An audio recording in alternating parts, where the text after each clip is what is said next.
what it all comes down to, what the entire purpose of this series is basically our ability to work better and work more effectively with kids. And whenever anybody comes to a workshop like this, somewhere in the beginning, middle, or end of the workshop, the speaker says, you've got to work on the child's self-esteem. How do you do that? How do you build the child's self-esteem? Well, I've come up with an analogy that I think works. In order to build a child's self-esteem and work on a child's self-esteem, I would ask you to think of self-esteem as being poker chips. Self-esteem is basically poker chips. If you've got a good self-esteem, a strong self-esteem, you've got a lot of poker chips. And if you've got a poor self-esteem, a low self-esteem, you don't have many poker chips. Simple as that. Let's talk about two children who go to the school that your child goes to. These two children go to every school in the country. One child is named Joe Cool. Joe Cool has tons and tons and tons of poker chips. How did he get all those poker chips? By good things happening to him. When good things happen to you, you get poker chips. Captain of the football team, he has 10,000 poker chips. Voted king of the homecoming dance, he has 15,000 poker chips. Get your picture in a paper for scoring the winning touchdown, he has 12,000 poker chips. This kid's got millions and millions of poker chips. He's had a charmed life, God bless him. He feels great about himself, and he should. Now, you also lose poker chips when bad things happen to you. You go to the prom, Joe Cool goes to the prom with the best-looking girl on campus, 20,000 poker chips.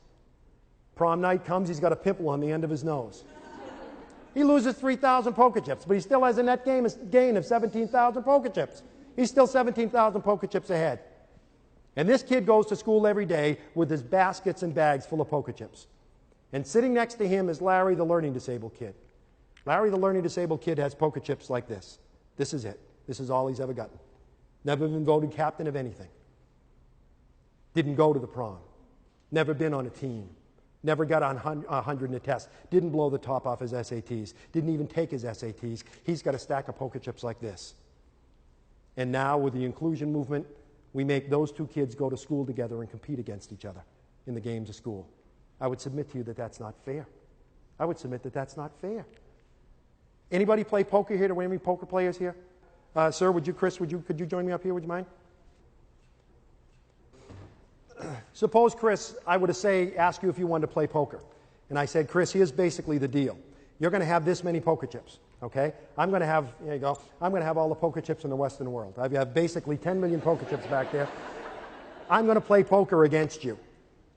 What would be your first response? Would you want to play? I don't think so. Okay, his first response would be, I don't want to play. What do we think the learning disabled kid is saying to us when he says, I don't want to go to school today, Ma? Don't make me go. I got one of those stomach aches again, Ma. Don't make me go. Please don't make me go to school today. What's he saying to you? He's saying, I don't have enough chips to get in the game. I don't have enough chips. Don't make me play this game. But we say to him, you got to play. The law says you've got to play. You've got to go to school. So I say to you, Chris, you've got to play poker with me. You're going to have that many chips, and I have bundles and bundles of chips back there. How would you play, Chris? Would you play conservatively, or would you play recklessly? Probably reckless. Probably recklessly. He would be one of those that would say, I'll bet the whole thing. I don't care.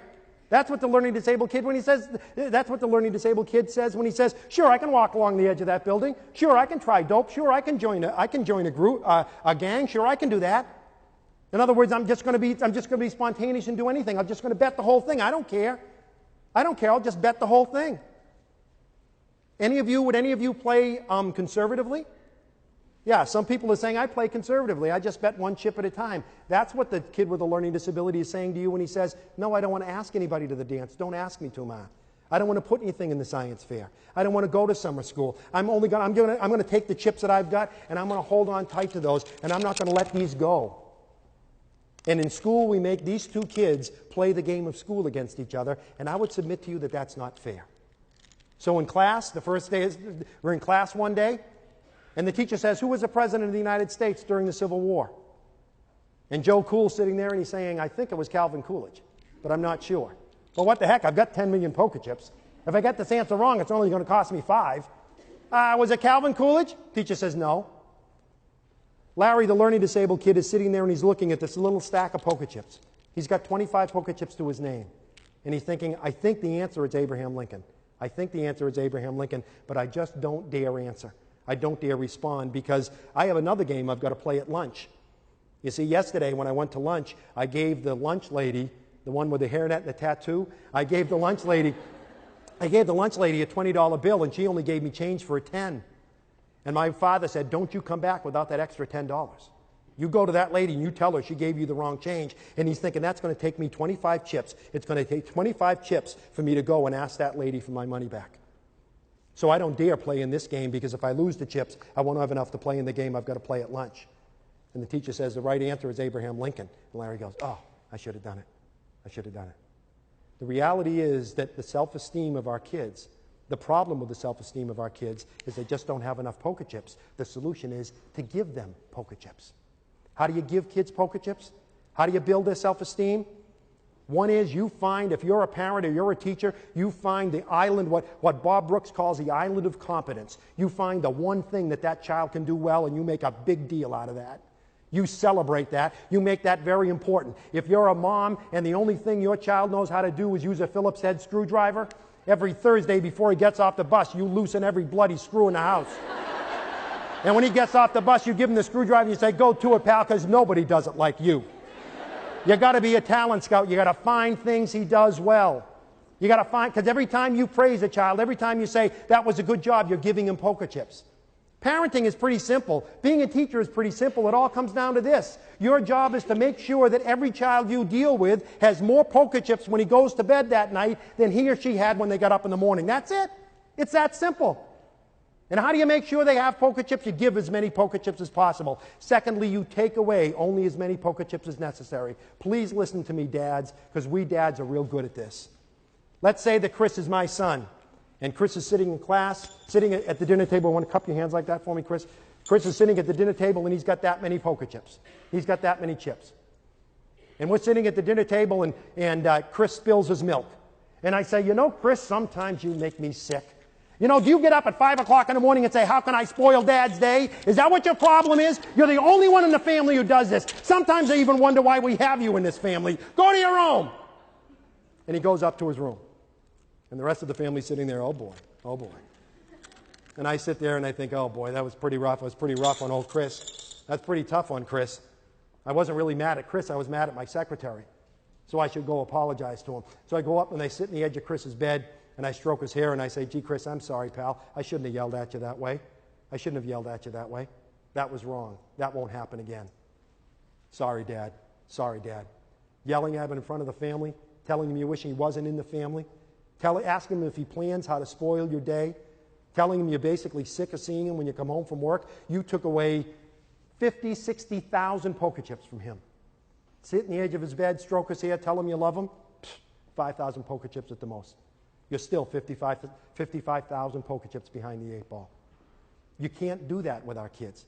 You can't take away those massive number of poker chips without realizing that you're making your job as a parent much tougher. And lastly, you got to give as many as you can. Take away only what's necessary. And lastly, you've got to be willing to go to the mat with people who take poker chips away from your child and not give any back. Teachers take away chips. Bus drivers take away chips. Principals take away chips. But most of us also give chips back. And if you take poker chips away from a kid, but then give some back, that's okay. There's a lot of people in your child's life who play that role. But the bottom line is, if there's someone in your child's life who is taking poker chips away and not giving any back, they're making your life much tougher. When are we going to deal with this? That's what advocacy means. Standing up for someone who can't stand up for themselves. If you're a teacher or a parent, you've got to be willing to go to the mat with people who take chips away from your kid and not give any back. You're a mom, you get up in the morning, you make him French toast. Oh man, 20,000 chips. You lay out his favorite clothes, a Beavis and Butthead t-shirt that he loves and you hate, 15,000 chips. You put his books at the door ready for him to go out the door, 10,000 chips. You warm up the maple syrup, oh my God. You warm up the maple syrup, another 5,000 chips. You have a nice breakfast with him, you give him a big kiss, and you send him out the door with a great big hug and kiss, and 50,000 brand new poker chips. And he steps on the school bus, and the school bus driver says, well, here's the retard. You might as well stay at home. You might as well stay in bed, Ma. You might as well have stayed in bed. Because that one comment took 60,000 chips away from your son. 60,000 chips away like this. You might as well have stayed in bed because all the chips that you gave to your child were just taken away. Being a parent, being a teacher is not all that complicated. It's all a matter of poker chips. None of us want to think about what happens to a child at 18 and 19 years old that doesn't have enough poker chips to play the games of life. You know how many poker chips it takes to ask for your first job? You know how many poker chips it takes to ask someone to marry you? Thousands and thousands of poker chips. One of the reasons that many adults with learning disabilities have problems, they just don't have enough poker chips to get into the games of adult life. And when you don't have enough poker chips, suddenly suicide begins to make sense. Drug abuse begins to make sense. Gangs begin to make sense. Our job is as simple as this, to make sure that every child who crosses our paths as a parent or a teacher, every child that crosses our paths has more poker chips when he goes to bed that night than when he gets up in the morning. It's that simple. And hopefully this has helped. Thank you very much.